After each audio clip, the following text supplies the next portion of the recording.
আসসালামু আলাইকুম রহমতুল্লাহি ওবারাকাতুহু। সম্মানিত উপস্থিতি, আজ আমরা আলোচনা করতে যাচ্ছি আরেকটি গুরুত্বপূর্ণ বিষয় নিয়ে। তা হচ্ছে নবীজির শিখানো যে তাসবিহ ও দোয়া পড়তেন সকাল এবং সন্ধ্যায়, অর্থাৎ সকাল সন্ধ্যা যে তাসবিহ দোয়া পড়তেন নবীজি সাল্লাল্লাহু আলাইহি ওয়াসাল্লাম। তো আশা করি আপনারা ভালো আছেন, আমিও ভালো আছি। তো আমার ভিডিওটি যদি আপনাদের ভালো লাগে তাহলে অবশ্যই লাইক কমেন্ট শেয়ার করবেন এবং সাবস্ক্রাইব করতে একদম ভুলবেন না। তো চলুন আমরা শুরু করি। তো সকাল সন্ধ্যার অন্যতম সুন্নত আমল হলো নবীজির শিখানো তাসবিহ ও দোয়া পড়া, আল্লাহর প্রশংসা করা, আল্লাহর কাছে যাবতীয় অনিষ্টতা ও অকল্যাণ থেকে নিরাপত্তা কামনা করা। হাদিসে পাকে নবীজি সাল্লাল্লাহু আলাইহি ওয়াসাল্লাম সকাল সন্ধ্যা তাসবিহ ও দোয়া তুলে ধরেছেন। তাসবিহ ও দোয়া হলো হযরত আবু হুরায়রা রাদিয়াল্লাহু তাআলা আনহু বর্ণনা করেছেন, নবীজি সাল্লাল্লাহু আলাইহি ওয়াসাল্লাম ভোরে উপনীত হয়ে বলতেন, আসবাহনা ওয়া আসবাহাল হামদু কুল্লুহু লিল্লাহ লা শারীকা লাহু লা ইলাহা ইল্লাল্লাহু ওয়া ইলাইহিন নুশুর। এর অর্থ বলা হচ্ছে, আমরা ভোরে উপনীত হয়েছি এবং আল্লাহর রাজত্ব সৃষ্টিকুল ভোরে উপনীত হয়েছে। সব প্রশংসা আল্লাহর, তার কোনো শরীক নেই, আল্লাহ ছাড়া অন্য কোনো ইলাহ নেই এবং পুনরুত্থান তারই কাছে।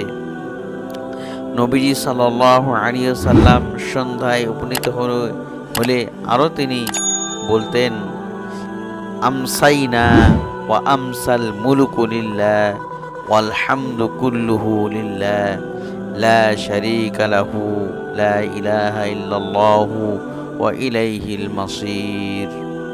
এর অর্থ, আমরা সন্ধ্যায় উপনীত হয়েছি, আল্লাহর রাজত্ব সন্ধ্যায় উপনীত হয়েছে।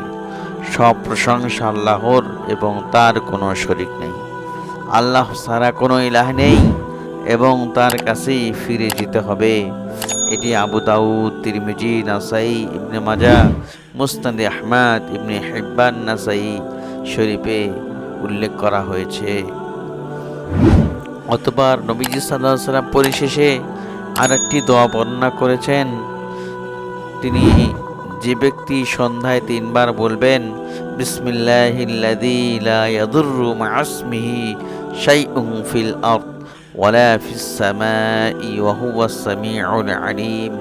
আমি আবারও বলছি, বিসমিল্লাহিল্লাযী লা ইয়াদুররু মা'a ইসমিহি শাইউন ফিল আরদ ওয়ালা ফিস সামাই ওয়া হুয়াস সামিউল আলীম। এর অর্থ বলা হচ্ছে, আল্লাহর নামে, যার নামের বরকতে আসমান ও জমিনের কোনো বস্তুই ক্ষতি করতে পারে না, তিনি সর্বশ্রোতা ও মহাজ্ঞানী। অর্থাৎ সকাল হওয়া পর্যন্ত তার উপর হঠাৎ কোনো বিপদ আসবে না, আর যে তা সকালে 3 বার বলবে সন্ধ্যা পর্যন্ত তার উপর হঠাৎ কোনো বিপদ আসে না। এটি আবু দাউদ, তিরমিজি, ইবনে মাজাহ, মুসনাদে আহমদে উল্লেখিত হয়েছে। তাই আসুন আমরা যে দোয়াগুলি শিখলাম এগুলো আমরা সঠিকভাবে আমল করব। সুতরাং মমিন মুসলমানদের উচিত সকাল সন্ধ্যায় নবীজির শিখানো তাসবিহ এবং দোয়া বেশি বেশি পড়া, সুন্নতের উপর যথাযথ আমল করা। এটি হচ্ছে মুসলমানদের কাজ।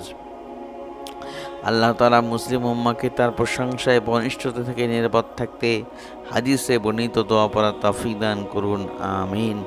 ওয়া আখিরু দাওয়ানা আনিল হামদুলিল্লাহি রাব্বিল আলামিন। সম্মানিত উপস্থিতি, যদি ভিডিওটি ভালো লাগে তাহলে লাইক কমেন্ট শেয়ার করতে একদম ভুলবেন